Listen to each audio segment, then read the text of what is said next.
Oh sure, anybody can come to Duluth, Minnesota on a nice, warm, sunny day, but they don't get to see the mist coming over the hills like that. The fog. Sure, it'd be nice to have a nice warm day, but Duluth is pretty no matter when you come, I guess. Hello once again, fellow people! Welcome to another edition of Tommy Travels. It's Tommy Travels!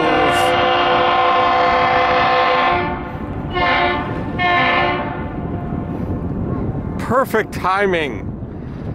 Perfect timing. What you are looking at is the historic lift bridge in Duluth. It started its span in 1905, and then in 1929 and 30, it was converted to a vertical lift bridge, which was also pretty rare at the time. And in 1973, it was added to the historic landmarks.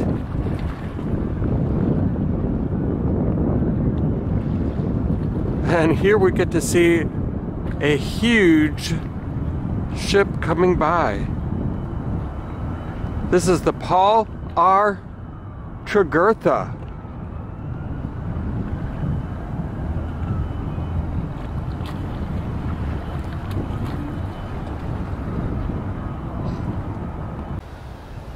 So it would be nice to do some more outdoor activities today in Duluth, but the weather is not cooperating. So we are going to go check out the Great Lakes Aquarium, which is this building that we are looking at right here.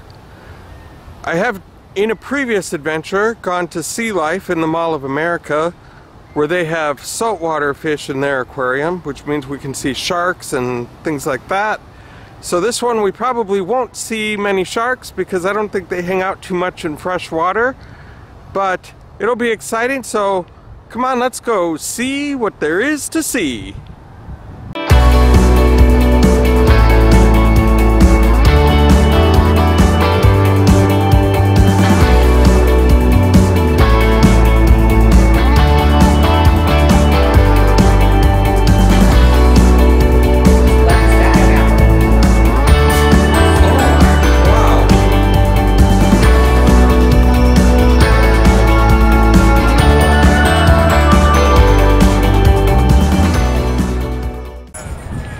And here's a shot of the beautiful city of Duluth. And we've come on a day that there is a marathon going on.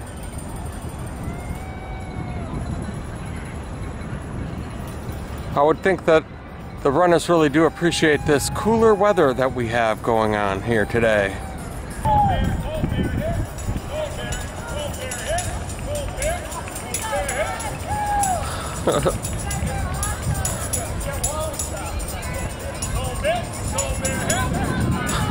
Even during a marathon, there's a guy yelling, "Cold beer here!" So Duluth even has its own miniature Statue of Liberty. This was erected December 11th, 1976. It was a bicentennial project to benefit the children of Duluth. And this is the pedestal right here. And the same Statue of Liberty poem that's on the real Statue of Liberty. It's always nice to have a nice warm welcome. Thank you, sir. Very nice to see you too. Well, this is pretty cool.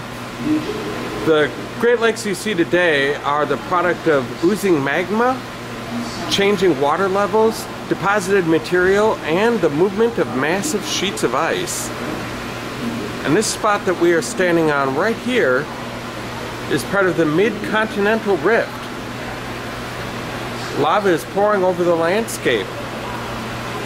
And what it says is that molten rock flowed over this spot 1.1 billion years ago. And we see evidence of this all along the north shore of Lake Superior. Who knew?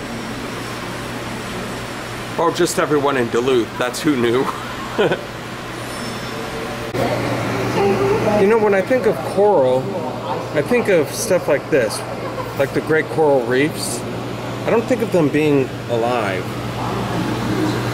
Like this little guy right here. Or these guys. But they all are alive. That is a soft-bodied creature, but it's surrounded by a calcified structure. So these are a couple of horseshoe crabs. And look at this guy. He's like coming right up to touch, so that I can touch him.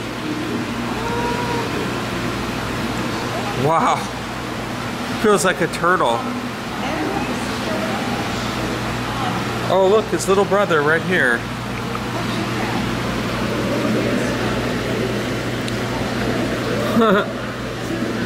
Hi, guy. Welcome to Tommy Travels. Wow, what do you know? They let me take the helm of the ship here. Get to step up. Do some steering. Head on down Lake Superior. I think I'm probably going to be using my giant horn a lot today. Foggy weather. They have all kinds of fish here. Different shapes and sizes. Every color of the rainbow. Speaking of rainbows, I think this guy is a rainbow trout. Hello, sir. Oh, hey there, little buddy. How are you doing today? You must be an anarthristic motley corn snake. You don't have to stick out your tongue at me. Just trying to be nice. This is kind of a cool model that they have set up. This back here is the St. Louis River in Duluth, which flows right into here, which is Lake Superior. And the deepest point of Lake Superior is right here, and it's 1,332 feet deep. Or for anyone in the rest of the world, 406 meters. So I said earlier that this place would have all freshwater fish, but I was mistaken. This is their shipwreck exhibit, where they do have some saltwater fish in these aquariums right here.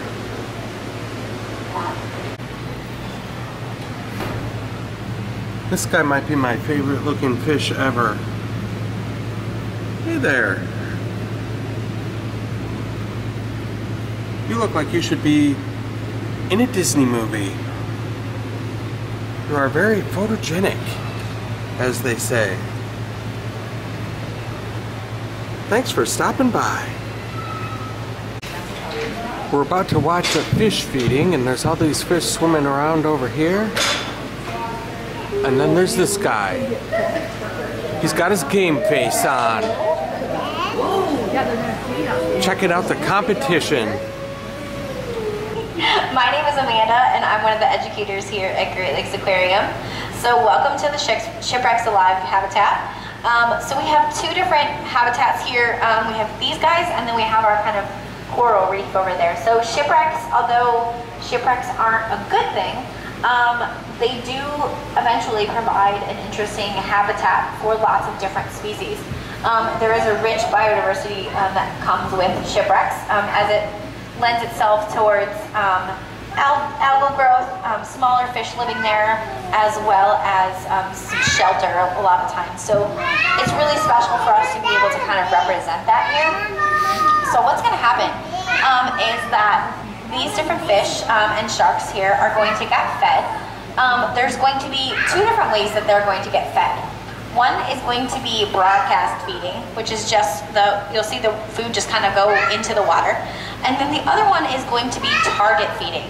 Now, for those of you who were here earlier and saw our divers, in the water, they were able to hand target feed. So some of that will be happening where one of our aquarists is behind the scenes and will be using their hands as targets, but many of the fish have been trained to use other things as targets as well.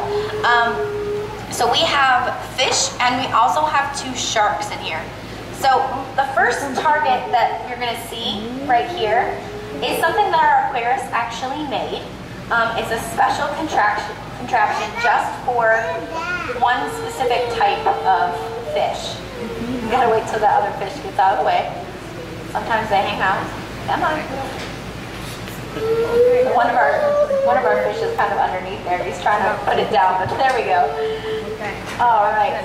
So you're gonna see these big yellow fish. Anytime there's any sort of target in the water, they're like, "Hey, is it mine?" They're called golden trevally, and they are a schooling fish. So they try to sneak in as much as they possibly can with anything. You might notice though that in that special mailbox that was made for our, here's some target feeding probably, or some broadcast feeding, is the fiddler rays in there. Now you might notice, can anyone see in the back, there's a little crescent moon? See that moon back there, Kurt? Now watch to see who goes over there. Who's gonna go over there, you think?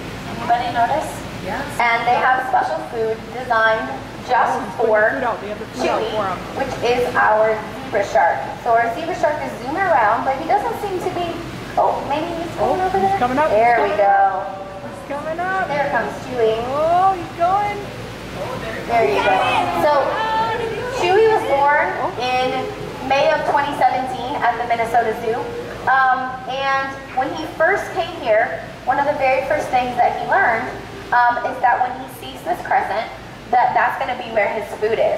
So he was target trained. We target train a lot of our fish, a lot of our other animals as well, so that they know specifically where their food is. So there's some broadcast feeding going on for some of our bigger, so the trevally, our groupers, some of the other guys in here. So you can see our blue spotted groupers in there. And this guy is my grouper. A grouper is an orange spotted grouper, and he's a big guy. And this guy right here is Stewie. Stewie is our puffer fish. Oh, there's that grouper. The grouper is now happy. He's like, oh, I got mine, thank you. So this guy is the big orange spotted one. He's my grouper. So there we go. So did you see that, how they had a little bit of broadcast feeding in the back to distract them, and then the grouper got fed? What is it? What is he eating? Chewy also gets fed. He gets shrimp. Chewy is, kind of goes out and then comes back in. He's getting shrimp with the shell on. Pufferfish actually have a beak, like a bird. So that beak is specialized. Now, it can grow really, really long, so it needs to be worn down. So he gets that shrimp with the shell on, so it helps to wear down his beak. Oh my goodness. Chewy's getting a little bit up in the pufferfish's business. That was interesting. I've never seen Chewy do that. Here's the sturgeon tank, where we can also touch these guys too, but there's none at the level where I can reach them. This water's kind of deep. We'll have to see if one comes over. Here comes one I can touch. Hey, buddy. Oh, it feels like a slimy, they feel like slimy rocks, is what they feel like. Before they were avoiding me and the water was so deep.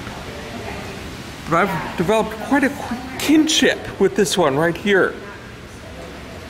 I'm the sturgeon whisperer, it sounds like. Here they come, look at this. They were like avoiding me before, but now it's like I've become one of them.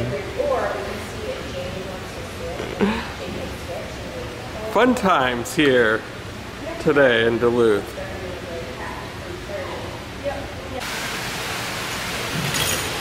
This is kind of cool.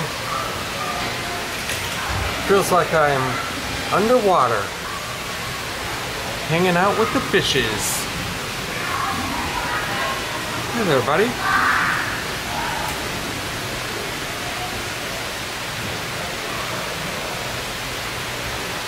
Goes way up there too.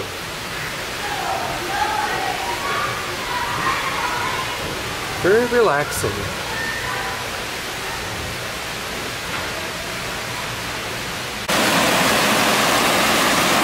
I guess I just love ending these things with a waterfall, if at all possible. This has been a fun trip up here to Duluth, but it's time to head home. If you guys like this video, please hit like on it. And don't forget to hit subscribe on my channel if you haven't already. It just gives you notifications of future videos that are yet to come. And if you want to hook up with me on social media like Facebook or Instagram, you can just go to tommytravels.fun, and that'll even have a sneak preview of next week's video. So thank you guys so much again for hanging out with me today, and I hope to catch you on the flip side.